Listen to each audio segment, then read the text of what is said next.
Varicose veins కి సరైన చికిత్స కోసం సంప్రదించండి ఎవిస్ హాస్పిటల్. నమస్కారం.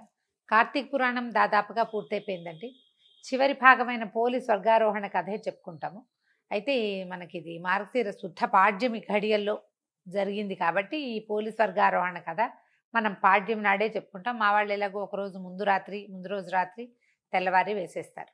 ఈ రోజున విశేషం ఏంటంటే అరటి దొప్పల్లో దీపాలను పెట్టి, నేతి దీపాలు, అరటి దొప్పలు మనకి అరటి ఇది ఉంటుంది కదా, కాండంలోంచి డొప్పలు తీస్తారు. చిన్న డొప్పలో అయినా సరే, కొంచెం పెద్ద దాంట్లో అయినా, ఏదైనా పదునైన దాంట్లో ఇట్లా గుండ్రంగా చేస్తే మనకి చిన్న డిప్ప ఊడొస్తుంది.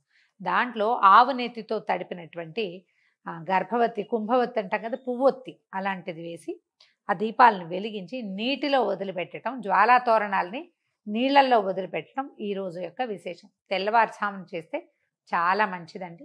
నేను రాత్రి కార్తీక మన అమావాస్య వెళ్ళిపోతే తెల్లవారంగానే ఇది పాడ్యమి ఘడియలు వచ్చేస్తాయి కదా, ఆ ఘడియలలో తెల్లవారుజామున సూర్యోదయానికి ముందే గనక ఈ అరటి డొప్పల్ని నీటిలో ప్రవాహంలో వదిలిపెడితే చాలా విశేషమైన పుణ్యప్రదమైన పనిట. అయితే మనకి ఇప్పుడు ప్రవాహం లేదు, ఏం చేస్తాం, మన ఇంట్లోనే ఒక బకెట్లో నీళ్ళల్లో వదిలిపెడుతున్నారు. ఎవరి అవకాశాన్ని బట్టి వాళ్ళు చేయొచ్చు. ఈ పోలి స్వర్గారోహణ కథ వినటంతో కార్తీక పురాణం పూర్తవుతుంది. అయితే పురాణానికి సంబంధించిన ఆఖరి కొన్ని వాక్యాలు విందాం. జనక మహారాజుకి వశిష్ఠ మహాముని చెప్తున్నారు. సూత మహర్షి శౌనకాది మునులకు కార్తీక పురాణాన్ని వినిపించాడు. తర్వాత ఆ మాస ఔచిత్యాన్ని, మాహాత్మ్యాన్ని మరొకసారి క్లుప్తంగా చెప్పాడు. ఈ కార్తీక వ్రతం కల్మషహరం, మోక్షదాయకం, సమస్త సుఖదాయకము కూడా. ఈ వ్రతం కోసం స్నానం, ఆరాధన, ధ్యానము, దానము, ఉపవాసము, శ్రవణము, పఠనము. అంటే పఠనం నేను చేసేది, శ్రవణం మీరు చేస్తోంది అన్నమాట. అందుకే ఇది పుణ్యవ్రతం అని చెప్తారు. ఈ మాసం హరిహరులిద్దరికీ ప్రీతిదాయకం. ఈ మాసంలో శివకేశవులను ఇద్దరిని ఒకేసారి పూజించే అవకాశం లభిస్తుంది. ఇతర కాలాలలో శివారాధన ఉత్సవాల వేళల్లో కేశవారాధన ఉత్సవాలు జరిగేటప్పుడు శివారాధన చేయటం సాధ్యం కాదు. ఒక్క కార్తీక మాసంలోనే శివకేశవ అభేదం, శివాయ విష్ణు రూపాయ శివరూపాయ విష్ణవే అన్నారు. వాళ్ళిద్దరూ ఒకటే. ఆ ఇద్దరూ ఒకటే అయిన పూజా విధానాన్ని మనం ఈ ఒక్క నెలలోనే చేయగలుగుతామన్నమాట. ఈ మాసంలో ఇద్దరిని ఒకేసారి ఆరాధించి ఇద్దరి అనుగ్రహాన్ని పొందొచ్చు. దీనికి వయోవృద్ధులు, స్త్రీలు, పురుషులు, పిల్లలు, పెద్దలు అనే నియమము, భేదము లేదు. ఎవరైనా ఈ కార్తీక వ్రతాన్ని ఆరాధించి భగవంతుని అనుగ్రహానికి పాత్రులు కావచ్చు. పురాణం చదివినా కూడా మాసం అంతా ఆచరించిన ఫలితం లభిస్తుంది అన్నారు కాబట్టి పిల్లలు కథగా విన్నా కూడా ఇది పనికొస్తుంది అన్నమాట. సమస్త ధర్మాలతో కూడిన నీతి నియమాలకు ఈ నిలయం ఈ కార్తీక మాసం. కనుకనే సర్వ పాపహరణం, పురాకృత పాపాలని తుడిచిపెట్టేటువంటి పవిత్రమైన పుణ్యప్రదమైన మాసం. పూర్వజన్మ స్మృతిని కలిగించే అద్భుతమైనది. ఈ మాసంలో చేసేటువంటి దాన ధర్మాది పుణ్యకార్యాలన్నిటికీ అనంత కోటి రెట్ల ఫలితాన్ని ఇస్తుంది ఈ మాసం.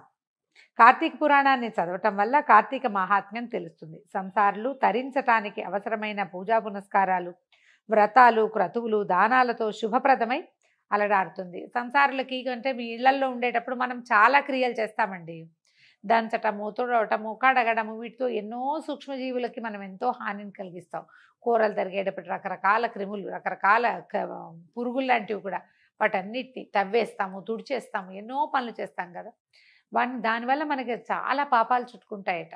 వాటికి కూడా మనలాగా జీవించే హక్కు ఉంది కదా.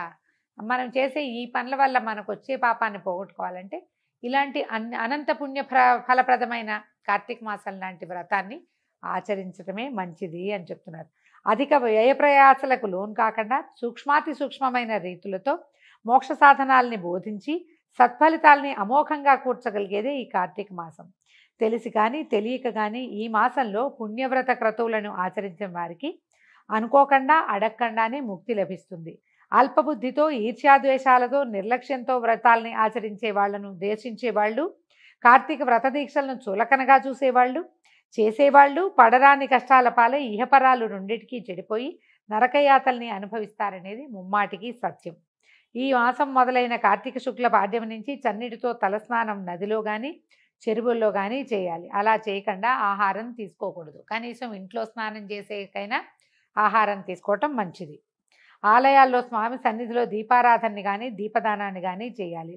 ఆహారమే తీసుకోకుండా కానీ ఒక పూట తిని కానీ ఉండటం, కేవలం సాయంత్రం మాత్రమే భుజిస్తూ నక్తవ్రతం చేయటం కానీ పాటించాలి. ధన కనక కన్యాదాన గోదానాదులు ఇంత అని లెక్కగట్టి చెప్పడానికి వీలైనంత ఫలితాన్ని ఇస్తాయి. అన్నదానాలు, వన సమారాధనలు, వ్రతాలు, పురాణ పఠనాలు, పురాణ శ్రవణాలు పుణ్యప్రదాలు. వృద్ధులు, పసివారు, అనారోగ్యవంతులు ఎవరైనా ఏ కారణం చేతైనా కార్తీక వ్రత నియమాల్ని పాటించలేని వాళ్ళు ఈ కార్తీక మాసంలో కనీసం ఏకాదశి నాడు కానీ, పూర్ణిమ నాడు కానీ, లేదా వాళ్ళకి వీలైన ఏదో ఒక రోజు కానీ ఈ వ్రతాన్ని అనుసరిస్తే ధన్యులవుతారు. మనసులో ఈ వ్రతాలు, దానాలు, పూజలు, నిష్టమాలు ఆచరిస్తున్నట్టుగా భక్తితో తలచుకున్నా కూడా తరిస్తారు. రాజా, ఈ కార్తీక మాసం సమస్త పుణ్య సముపార్జనకు పరమ ఉత్తమమైన సాధనం, సమస్త పాపాలకి విరుగుడు. తక్కువ సమయంలో భగవంతుని కృపని అనుగ్రహించగలిగిన పవిత్ర మాసం ఈ కార్తీక మాసం. పోలి స్వర్గారోహణ కథ చెప్పుకుందామండి. ఈ కథ వింటే మనకి కార్తీకం పూర్తయినట్టు అనమాట. కార్తీక మాసం ప్రారంభమైన శుక్లపాడ్యం నుంచి ప్రతిరోజు కార్తీక దీపారాధన చేసి కార్తీక మాసపు ఆఖరి రోజున అంటే మార్గశిర శుక్ల పాడ్యమి ఘడియలో చేసే దీపారాధనని పోలీస్వర్గం దీపారాధన అంటారు. దీనికి సంబంధించిన ఒక ఇతిహాసం చెప్పబడుతుంది.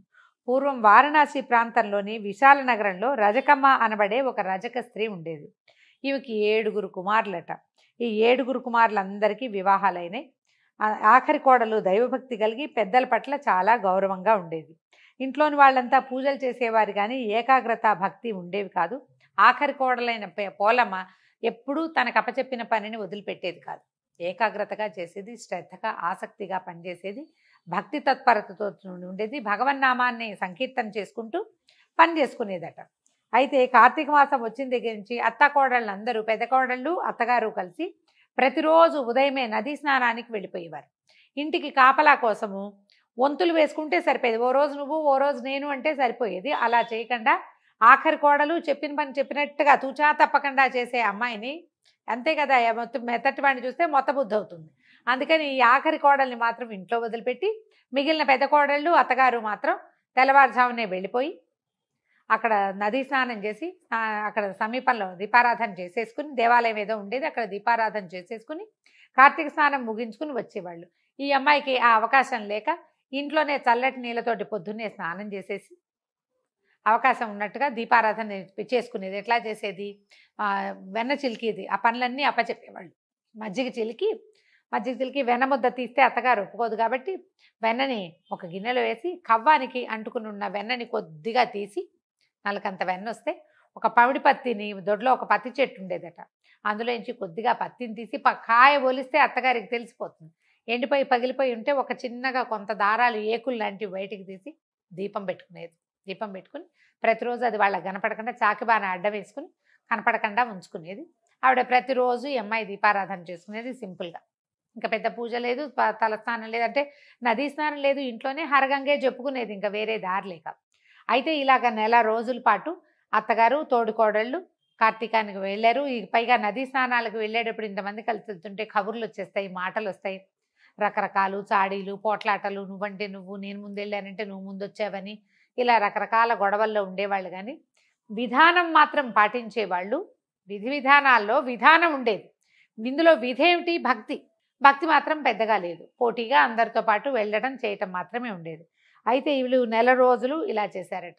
ఆఖరి రోజైన ఈ అమావాస్య నాటి రాత్రి కూడా సాయంకాలానికి వాళ్ళు వెళ్ళారు. పొద్దున్నే తెల్లవారేసరికల్లా వెళ్ళిపోయారు.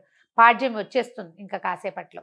ఈ అమ్మాయి ఇంట్లో ఉండిపోయినటువంటి ఆఖరి కోడలైన పోలమ్మ ఏం చేసిందట, మళ్ళా ప్రతిరోజు చేసినట్టుగానే ఎన్ని రోజులు సరిగ్గా కుదరలేదు, ఇవాళ నేను నీటిలో దీపం మొదలు పెడతానని చాకలి బాణని వెనక్కి తిప్పి దాని నిండా నీళ్లు పోసుకుని తర్వాత ఈ వెన్నతోటి పమిడి పత్తి ఒత్తిని తడిపి ఒక చిన్న దీపం పెట్టి ఆ బాణలో విడిచిపెట్టిందట.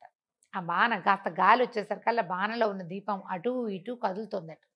ఈ ప్రధానమైనది ఏంటంటే మనం వదిలినటువంటి దీపం ముందుకు వెళ్ళాలి. ఆ జ్వాల గాలిలో కొంచెం ముందుకు వెళ్తేనే మంచిదని చెప్తారు. అయితే సరే ఇట్లా చేసుకుంటూ భగవన్నామస్మరణ చేసుకుంటూ దీపాన్ని వదిలిపెట్టిందట. ఈ లోపల అక్కడ నది దగ్గర ఉన్నటువంటి అత్తగారు తోడుకోడళ్ళు మొత్తానికి అంతా పూజ చేసుకున్నారు. వాళ్ళు కూడా నీళ్ళలో దీపాలను వదిలిపెట్టారు. ఇంతలో ఏమైందంట, ఈ పోలమ్మకి ఆయుర్దాయం తీరిపోయింది. ఆ రోజే ఆఖరి రోజు. దాంతో ఏమైందంట, సునాయాసంగా మరణించిందట అమ్మాయి. సంతానం ఉందో లేదో కథలో అది మనకి చెప్పరు. విష్ణుదూతలు విమానంతో సహా వచ్చారట. ఎట్లా ఉన్నారంటే సాక్షాత్ విష్ణు స్వరూపులుగా శంఖచక్రధారులు, పీతాంబరులు, తర్వాత పద్మమాలాలంకృతులుగా ఉన్నారు. సో విష్ణువుని చూస్తే ఎట్లా ఉంటారో ఎట్లా ఉంటాడో మహానుభావుడు అదే స్వరూపంలో కనిపిస్తున్నారు. పెద్ద విమానంలో వచ్చి ఈ అమ్మాయిని చెయ్యని దించి లోపలికి చేరుకున్నారట. ఆమెని అందులోకి ఎక్కించారు. అయితే ఎప్పుడైతే ఈ అమ్మాయి ఆ విమానంలో కూర్చుని కాళ్ళు కిందకి వేలాడేసుకుని కూర్చుందట ఒక కొసన. కూర్చుంటే ఊళ్ళో వాళ్ళు చూసారు, అబ్బో విష్ణుదూతలు వచ్చేసారు, విమానం వచ్చింది, పోలమ్మ స్వర్గానికి వెళ్తోందని కేకలు పెట్టారట. ఈ కేకలు వాళ్ళకి నదీ తీరంలో ఉన్న వాళ్ళకు కూడా వినపడుతున్నాయి. ఎప్పుడైతే పోలమ్మ స్వర్గానికి వెళ్తోంది, ఇలాగా వైకుంఠానికి వెళ్తోందని కేకలు పెట్టారో అప్పుడు ఈ విమానం నది వైపుకి వెళ్ళేసరికల్లా అత్తగారు తోడుకోడళ్ళు పరిగెత్తుకుంటూ వచ్చి ఒకళ్ళ చేతులు ఒకళ్ళు పట్టుకుని పోలమ్మ కాళ్ళు పట్టుకున్నారు. ఆవిడ కాళ్ళు, అత్తగారి కాళ్ళు పెద్ద తోడుకోళ్ళు, ఆ పెద్దదాని కాళ్ళు రెండో దాని కాళ్ళు మూడోది చొప్పున అందరూ ఒకళ్ళ కాళ్ళు ఒకళ్ళు పట్టుకుని మాకు కూడా స్వర్గారోహణ కావాల్సిందే, మేము ఈ కార్తీకం చేశాం కదా, ఎన్ని రోజులు, నెల రోజులు చేశాం అని చెప్పి కేకలు పెడుతూ పట్టుకున్నారట. పట్టుకుంటే విష్ణుదూతలు చెప్పారట వాళ్ళిద్దరు, సుశీలుడు సుజనుడు అలాంటి 2 పేర్లు చెప్తారు. ఈ విష్ణు పార్షదులు ఇద్దరు, అమ్మ మీరు కూడా కార్తీకం చేసినా మీకు భక్తి లేదు, ఈ అమ్మకి భక్తి ఉంది కాబట్టి ఈమెకి సునాయాస మరణం కలిగింది, ఈమెకి విష్ణు సాయుధ్యం లభిస్తోంది, కాబట్టి మీకు స్వర్గారోహణ లేదు, భక్తి లేని వాడికి స్వర్గారోహణ లభించదని కత్తితోటి బెదిరించి చేతులు విడిచేలాగా చేశారట. అత్తగారు తోడుకోడళ్ళు అందరూ నదీ తీరంలో అడదిడ్డంగా కింద పడిపోయారు. పోలమ్మ మాత్రం బహుభక్తితో విష్ణునామ సంకీర్తన చేసుకుంటూ స్వర్గారోహణ చేసింది. పోలి స్వర్గం అని చెప్తారు కానీ విష్ణు పార్షదులు వచ్చారు కాబట్టి వైకుంఠానికి విష్ణు సాయుధ్యాన్ని పొందిందని చెప్తారు. ఈ కథతోటి కార్తీక పురాణం పూర్తిగా సమాప్తమైందండి. మనం దీపాలు ఎక్కడైనా నీటిలో కొంచెం ముందుకెళ్ళే అవకాశం ఉంటే టబ్బులోనో ఎక్కడో దీపం మొదలుపెట్టి నమస్కారం చేసుకుంటే సరిపోతుంది. నమస్కారం.